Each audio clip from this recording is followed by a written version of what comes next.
Hindi raw pwedeng ipaubaya ni VP Sara sa kanyang mga abogado ang pagsagot sa impeachment complaint sa Kamara. Ayon sa House Justice Committee, ang bise mismo ang dapat sumagot sa mga reklamo. Yan ang agenda report ni Isaiah Mirafuentes ng Abante.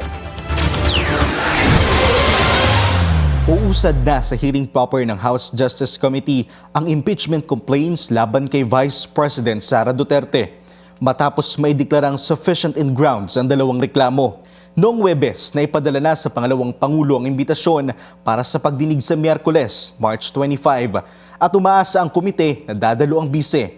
Paliwanag ni House Justice Committee Chair Jervil Luistro, base sa rules, walang kapangyarihan ang kanyang mga abogado na magpresenta ng mga ebidensya dahil tanging ang respondent lang daw ang pinapayagan. Sa preliminary investigation in ordinary criminal cases, we do not encourage the participation of the... If ever they are allowed, it should be limited to assisting their clients. Ang tanong ko nga, paano ba natin gagawin yung assistance if the client is not present? Sa mensahe sa Billionaire News Channel ni Atty. Michael Poa, isa sa mga abogado ng VP sa impeachment proceedings, sinabi niyang hindi pa nila napag-uusapan kung dadalo siya sa hearing.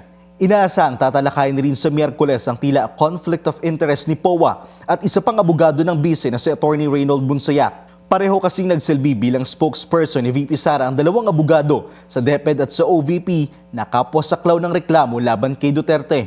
Kasunod ng hearing proper, boboto na ang mga miyembro ng Justice Committee kung may probable cause ba ang mga reklamo bago ito ipasa sa plenaryo. Tiwala raw si Luistro na hindi magbabago ang boto ng mga pabor sa impeachment sa komite. It's hard to conceive naman na bumoto ka in favor of the impeachment complaint sa Justice Committee, pagdating sa plenary, bigla ka nag-no. That's hard to conceive. Kung titingnan na naging botohan ng sufficiency in substance ng mga reklamo, nakakuha ito ng 54 na botong pabor at isa lang ang hindi. Samantala, 106 votes ang kinakailangan para tuluyang ma-impeach si Vice President Sara Duterte dito sa Kamara. Para sa agenda, Isaiah Mirafuentes, Abante. Hindi dapat maging dahilan ang oil crisis para ipagpaliban ang impeachment proceedings laban kay VP Sara. Ayon kay former presidential advisor Gabriel Claudio, dapat magpatuloy ang pananagutan sa gobyerno sa kabila ng krisis sa Middle East. Sa The Spokes ng Billionaire News Channel, sinabi ni Claudio na may mga isyung dapat sagutin ng pangalawang Pangulo, lalo't nakataya ang kanyang 2028 presidential bid.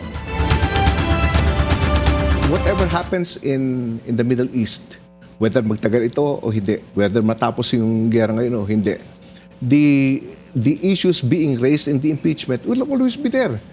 And they have to be addressed, they have to be concluded. Lalong-lalo na, dahil na pag-uusapan yung 2028, they will definitely have a bearing on what's going to happen in 2028. Mahalaga rin niya na magpasya na si Duterte kung lalahok sa mga hearing na magsisimula sa March 25.